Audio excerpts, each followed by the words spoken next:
Les championnats du monde d'athlétisme en cours à Doha vont bientôt prendre fin. Depuis une semaine, les Jeux suscitent beaucoup d'enthousiasme et les représentants africains figurent sur la liste des médailles.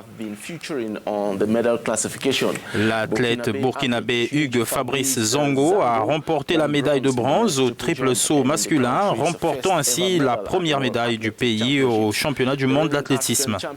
Le champion d'Afrique en titre a également amélioré le record du continent à 17,66 m. La Kenyane Béatrice Chepkoech a remporté le 3000 m steeplechase avec un temps record de 8 minutes 57 secondes 84 tierces.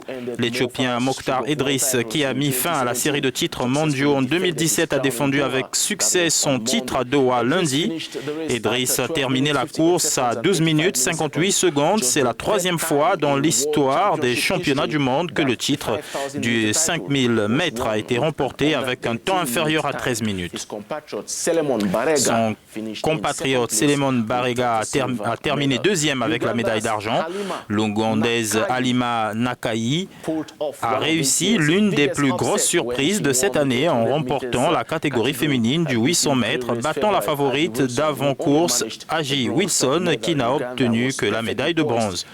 L'Ouganda était parfaitement en mesure d'entrer dans l'histoire puisque la nation avait deux finalistes dans la course. C'est la première fois que le pays participe à la finale des championnats du monde. Le Kenya avec Ferguson Cheruiyot Rotich a remporté la médaille de bronze mardi lors de la finale du 800 mètres, ajoutant ainsi au total des médailles de la nation est-africaine. Rotich a fait un chrono de 1 minute 43 secondes 47 tierces derrière l'Américain Donovan Brazier qui a gagné l'or en 1 minute 42 secondes 34 tierces. Et Amel Touka de Bosnie en 1 minute 43 secondes 82 tierces. L'Ivoirienne Marie-Josée Talou a remporté la médaille de bronze au 100 mètres féminin avant de subir une blessure qui lui a valu une place dans la finale du 200 mètres. Agnès Jebet du Kenya a remporté la médaille de bronze au 10 000 mètres féminin. Au total, le Kenya a remporté 2 médailles d'or et 2 de bronze. L'Éthiopie vient en deuxième position avec une médaille d'or et 2 d'argent. L'Ouganda a une médaille d'or, le Burkina Faso une médaille de bronze et la Côte d'Ivoire également une autre de bronze. Et en rugby, aujourd'hui, vendredi, l'Afrique du Sud affrontera l'Italie dans le seul match de groupe B de la journée. Une victoire de l'Afrique du Sud est impérative car la nation se classe 3e avec 5 points derrière la Nouvelle-Zélande avec 9 points et l'Italie 10 points. Tandis que la Namibie et le Canada n'ont pas encore enregistré un point dans la compétition. Après 2 jours de jeu dans les différents groupes, voici le classement.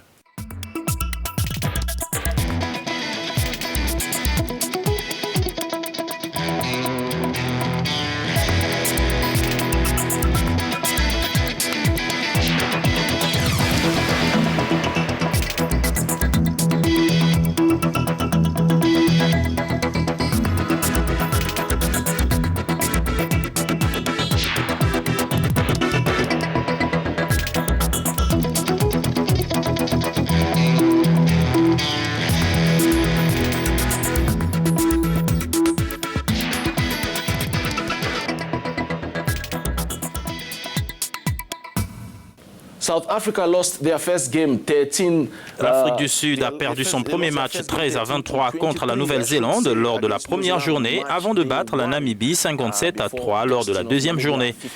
La Namibie, son premier match contre l'Italie 22-47 avant de perdre contre l'Afrique du Sud. Et du football, la CAN des moins de 23 ans, désormais fixée sur la phase de poule, l'équipe d'Égypte s'est retrouvée aux côtés du Mali, celle du Cameroun, aux côtés du Ghana dans le groupe A de la Coupe d'Afrique des Nations des moins de 23 ans. L'autre groupe B accueillera le Nigeria, la Côte d'Ivoire, l'Afrique du Sud et la Namibie. Les tirages au sort ont eu lieu au Caire jeudi. L'Égypte accueille la compétition entre le 2 et le 22 novembre sur 2 sites au Caire, le stade international du Caire et le stade Al-Salam. Les 3 meilleures équipes représenteront le continent aux Jeux Olympiques d'été de Tokyo 2020. La suite de nos informations sportives sur notre site www.africanews.com.